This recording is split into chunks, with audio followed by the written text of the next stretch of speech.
Gentlemen, gambling. I don't know how you guys feel about gambling in your video games, but I must tell you that as an industry plant made to shill out more loot boxes and 800% value packs, I know the answer. I'm not asking for your opinion, I'm telling you what you feel. I'm telling you that you love gambling so much that now you're going to be disappointed if your games don't contain it. After all, Skinner boxes are your main passion. We even wrote a book about it.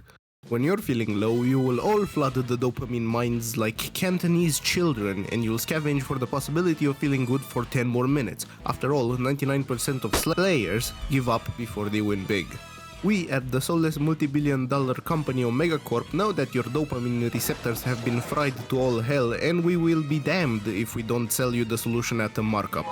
Of course, we're doing it in our proprietary currency, so you forget that you've paid real money for it. As a matter of fact, we might even invent a secondary currency system separate from the first one just to evade taxes and future laws. And you're going to fund all of that for us, now won't you? But enough about our top secret marketing strategies. I'm here to vent about what the real problem for us is. Guys hiding in basements, stealing our watered down mechanics, condensing them, improving them, and then selling them on the Steam marketplace for cheap. How can we possibly be expected to compete with that?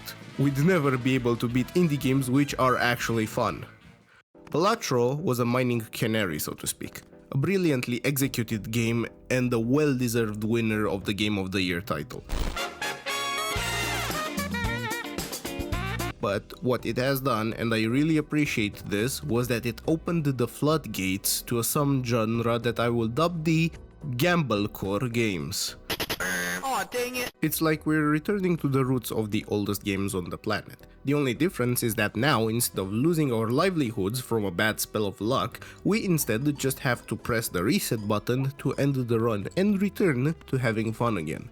We have new Gamblecore games popping up like mushrooms and grabbing the spotlight. You want to get the slot machine experience? We have Cloverpit for that. People might not remember this one, but if we go back a couple of years, there's also Luck Be a Landlord that also plays straight into the one-arm bandit roguelike machine. Want another recent release to tickle your fancy? How about Slots and Daggers? I've seen people talking about it, and I'm sure that the 3,000 very positive reviews are a good indicator that this may be worth the $9. Wait, what? What? Yeah, Houston, we might have a problem.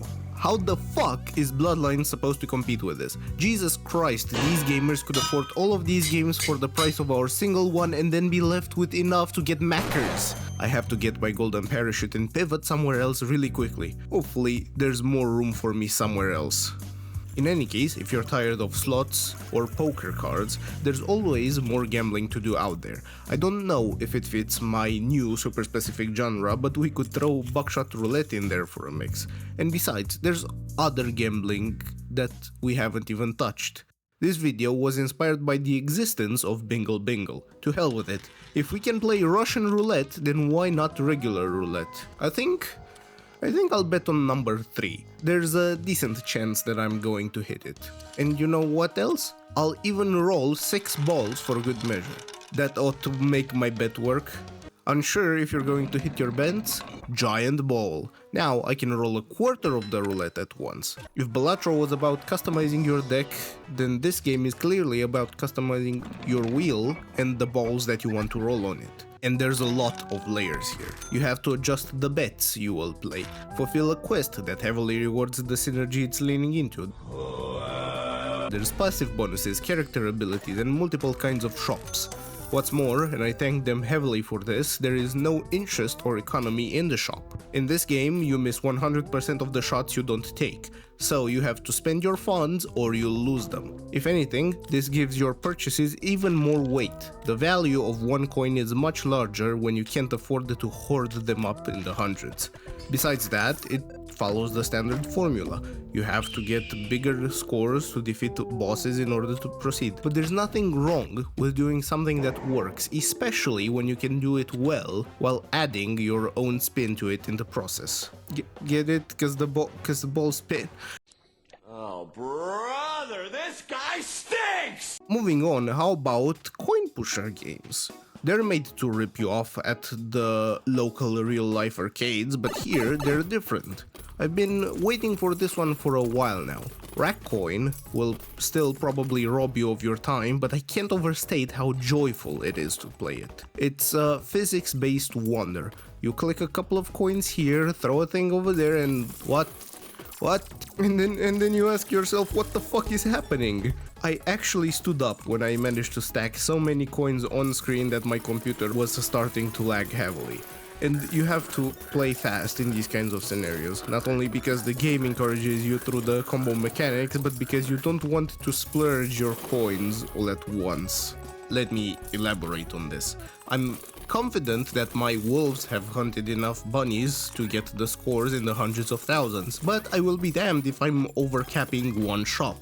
I click several shops before I could feel confident to play for more than 3 seconds. Essentially, the score on my board is now large enough to clear about 4 rounds over each other.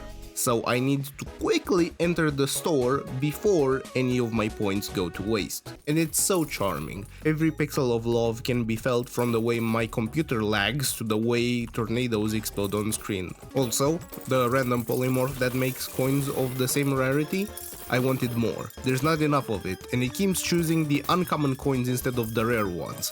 I need one such power-up that chooses the highest rarity among the coins to distribute to all the other random ones.